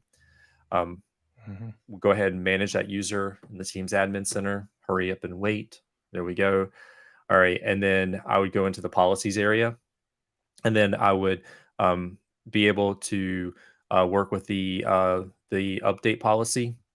So right now, this user is registered for a global policy, but I would actually create a secondary policy, and that secondary policy I would use. I would create a preview policy, and then I would apply it, and then I can choose whether to show preview features, and I can enable it for that user. I can do it as part of the general policies. I just like having a separate policy for that. That's just my preferred governance. But I would go ahead and make the change to the policy or create the separate one, enable those features, and then log in with that user. Go ahead and switch over into the public preview, and then I could test out some of the new features. But again, I'll make sure that I link to this in the YouTube chat, so that anybody that's following along at home, you got that reference, and now you know how to set up a user for public preview, so you can test out some of the features that are not ready for GA just yet, but it gives you an opportunity to kind of test and work with it ahead of time. But fortunately, this one feature that we're talking about today does appear to be available GA now, so we don't have to worry about public preview for this particular instance. Yeah, and the way we've set up public preview at Cerner is like you explained. We've got two policies. We've got general. We've got an update. John, you're muted. Oh no.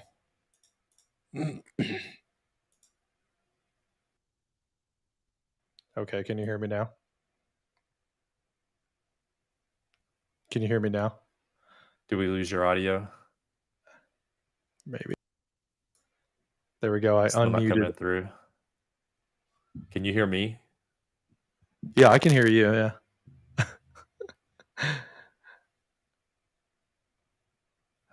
Come on. How about now? Can you hear me now?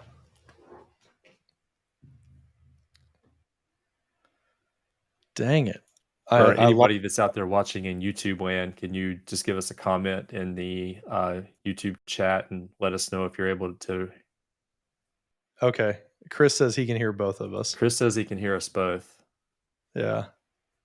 I'm going to replug my headphones in. So I lost my headphones, got all like choppy on me. So I unplugged them and switched over to Bluetooth. So I'm going to try plugging in with this. All right, I'm going to set my audio output to Wave XLR. Okay, start talking, Andy.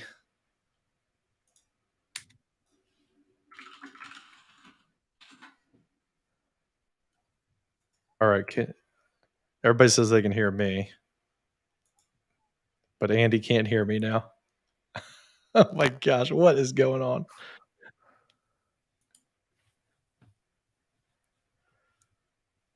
Yeah, I can hear you, Andy, and the stream can hear me. And the stream can hear you, but you can't hear me. Restream. So dumb.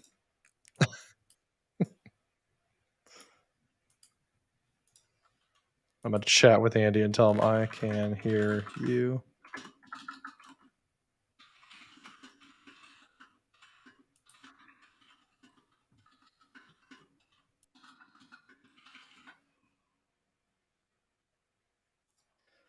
We may have to have Andy leave and come back.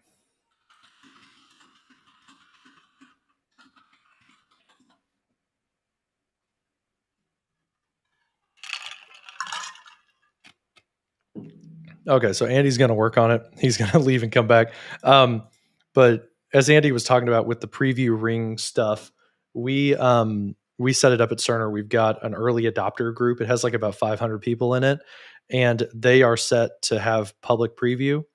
But the people who are The people who are not in the early adopters, they're just the general population. So they don't have public preview. All right, Andy has rejoined. Can you hear me, Andy?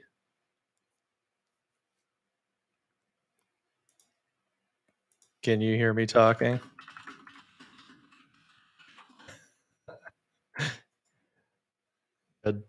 JB says that your screen share was lagging a little bit.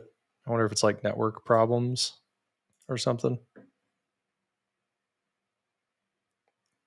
So while he's working on that, the next thing that I wanted to go over, the last thing that I wanted to go over in this one is pre-assignment and pre-creation. This is again one of those public preview things that we had access to like earlier this week, but it looks like it's rolling out to general availability now. So that's wonderful news.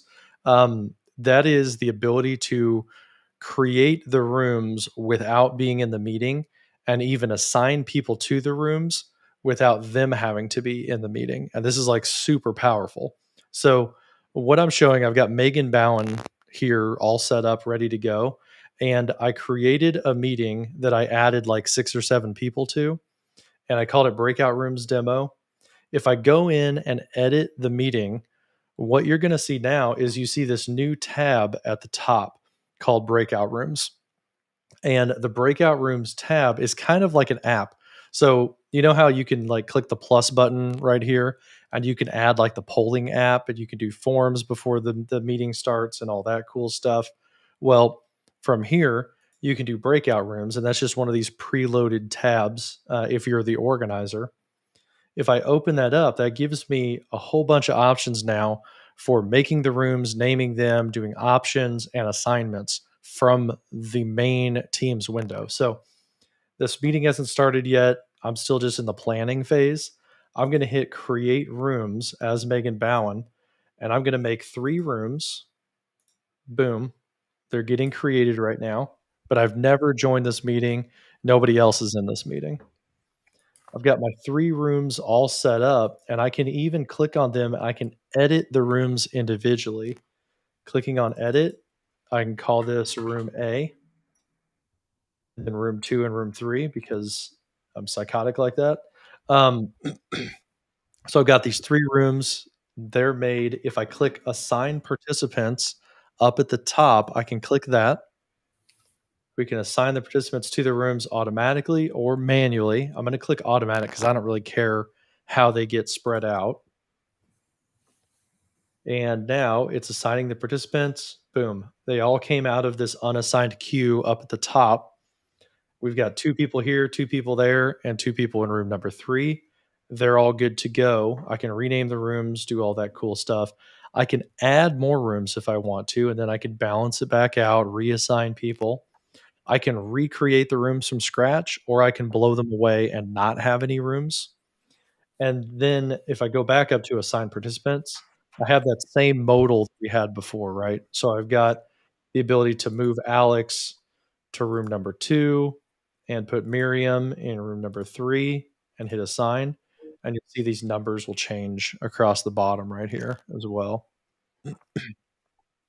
I can still hear you, Andy. I'm not sure why you can't hear me. I can hear you now. Okay, awesome. Well, that's good. Yeah. I got Hopefully there's turn no my echo coming through with I had to put you on a separate speaker. I lost Bluetooth connectivity. I have no idea Oh, what's going on there. dude, So mine got really staticky. I've got to replace this audio cord because like you're super staticky in my ears right now, but I'm just mm. gonna go with it. Oh my gosh.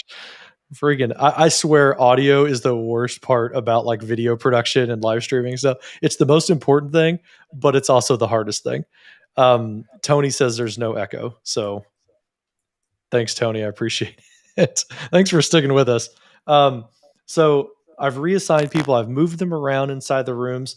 Now, what what else I like about this? I'm going to do one more thing. Is I go into the settings.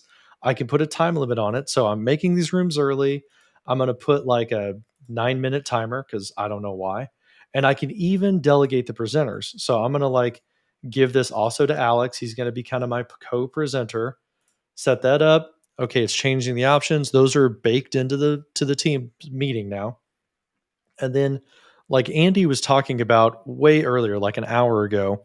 Andy was saying, hey, if you want to record these meetings, but you're like locked down in your policies, what you'd have to do is you have to join each of those breakout rooms and start the recording for the participants. Well, what you can do with this new breakout room pre-creation is if you click on the settings for a room, it opens up your Microsoft Edge browser to the meeting options for that breakout room. So whenever this loads up, you can turn on the option for record automatically. So if I click on this, I'm going to hit record automatically and hit save. I'm going to do that to the other two rooms here. So while that's going, open up these settings, go back, open up these settings. And see, I've got 3 tabs open up here at the top. So tab number 2, turn on auto recording and hit save. Tab number 3, auto record and save. I mean, I kind of wish I could do this like from one click, but hey, this is better than joining the meetings. We got everything here. Now, if I join this meeting, I'm going to get everybody into the meeting. Let's push them all out and watch the recording happen automatically. So I'm going to start the meeting up. I've done all my pre-assignments. You do this like days in advance, right? And then it comes time for your class. You're done at that point. So Megan has joined. I'm going to go into here and I'm going to prompt everybody else. So join. This is going to sound like the worst sound in my ears because all these little ringtones are going to be all staticky and overlapping.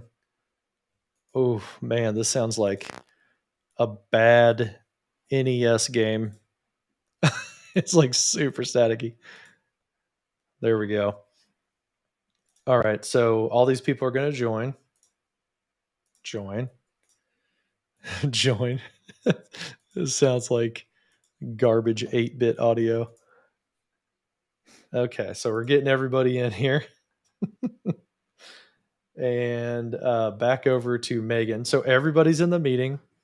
Megan's in there. I don't know why Nestor is my video, but Megan's going to hit the breakout rooms. And when this loads up, I'm going to hit open.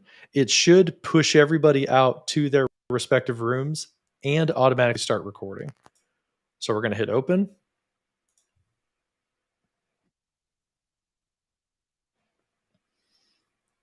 And they're all opening one at a time. Although Adele's not opening because Adele didn't join the meeting. Adele, what are you doing? Get in here.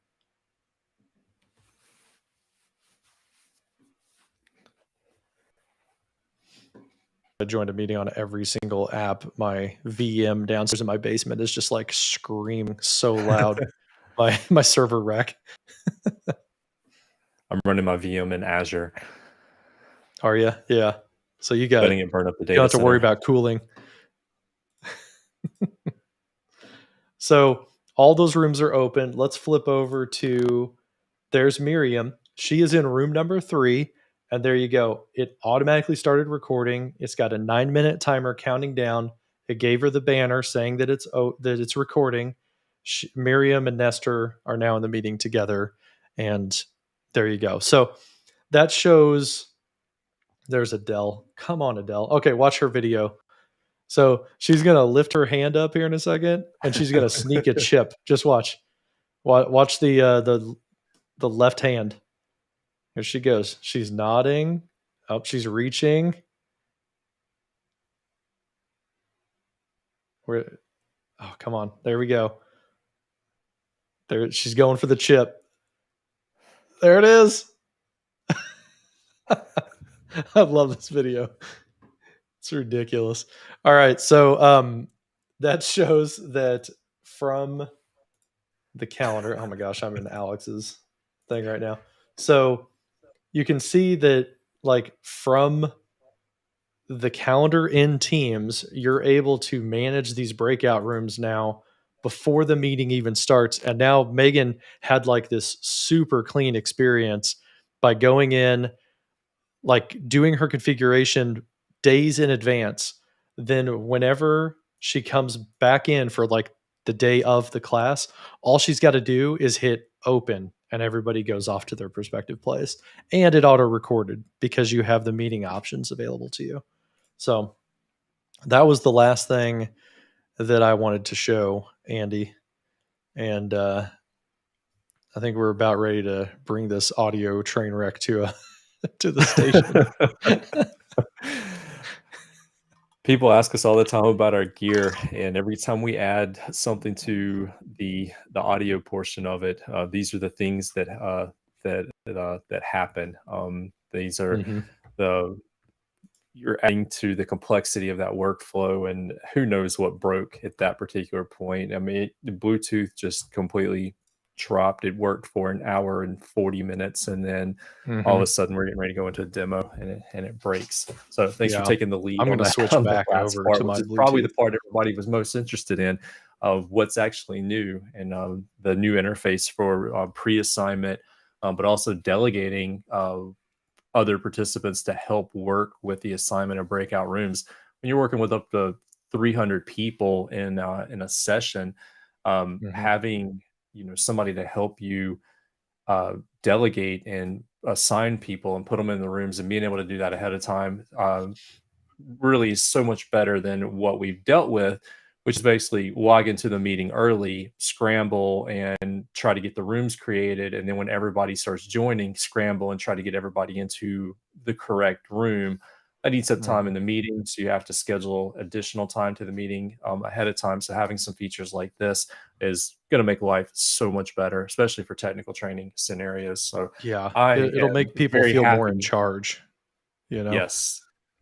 I love that. And I'm very happy that these features are here and they're GA, and I can please don't take them away. Microsoft, don't tease us. I've seen some features roll out, and then like the next week I come back and like, oh, sorry, we're just joking, JK. We're gonna go ahead and pull that back from you. So I'm really excited that this is actually here now, and it's going to be, from a technical training standpoint, so much better. I Mm-hmm. think one thing we need to make sure that we mention, so we demoed and we talked about breakout rooms in private meetings. We talked about how they work in the web browser in addition to the Mm-hmm. desktop. But these also work in channels. So you can use breakout rooms as part of channel meetings as well. And breakout Mm-hmm. rooms work as part of your webinar experience. So you can host a webinar, and you can use a breakout room inside of a webinar as well. And they work with reoccurring meetings also. So you can schedule reoccurring meetings and use breakout rooms in those reoccurring meeting sessions as well. So it gives Yeah. you a whole bunch of options for working with them moving forward.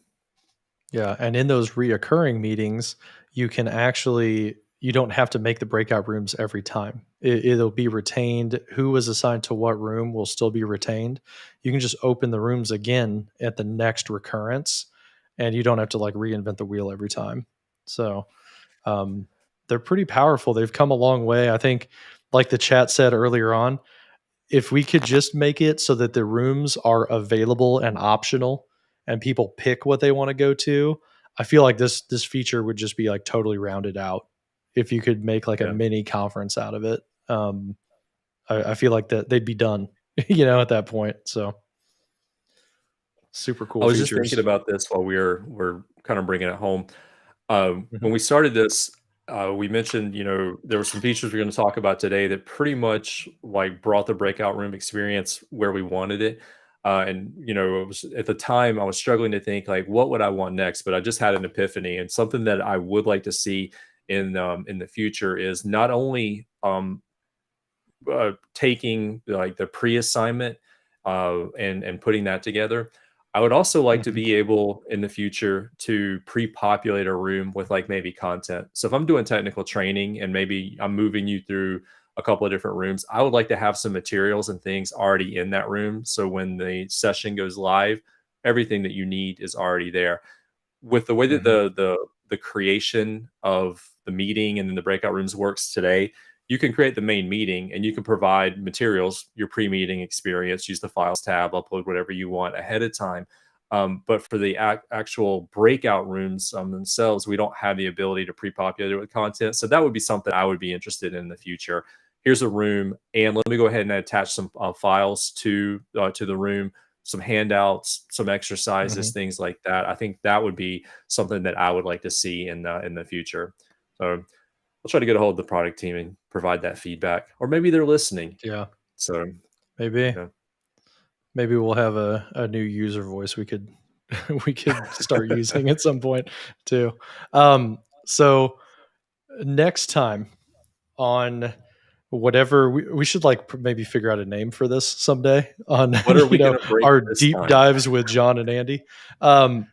Next time uh we were talking on Monday, like, what do you want to do for November? What about December? We were thinking for November, what if we do this on the Monday of Thanksgiving? So that'd be like what, the November 22nd, I think is what it is. And Mhm. what do you guys think about doing live stream equipment? What we use, what we've used in the past, and what's going to be on sale for Black Friday and Cyber Monday that we would recommend or that we want to try for ourselves. Like maybe we're going to buy some stuff for ourselves. That's what we were thinking about doing for November as we kind of coast into the end of the year. Let's talk about no, it won't necessarily be Microsoft specific, but like it's going to be a good opportunity to like kit out your home office and do some awesome stuff to your home office to kind of bring your audio and video quality up quite a bit in your live events and your meetings. So let us know in the chat, leave a comment if you're watching this after the fact. If you think that sounds like a good topic, that's kind of what we were thinking about doing. And then if you've got any ideas for, um, you know, end of year, early next year, or future live streams, what other things do you want to hear about? Let us know in the chat or let us know in a comment if you're watching this after the fact. We'd love to hear what you guys want to talk about.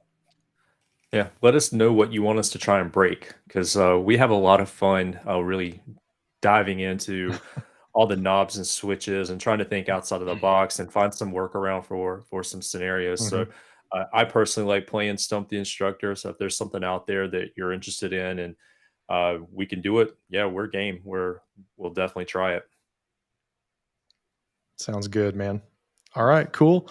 Well, thanks everybody for watching again. Really appreciate it, especially if you stuck with us through our audio snafus. It was a fun time. Maybe we'll have it figured out by next time. I think I'm going to switch platforms probably to Ecamm Live. Try that, but then something else will probably go wrong. So, um, thanks again. I hope you guys have a great weekend and stay safe. And we'll see you next time. Bye, everybody. Thanks, everybody.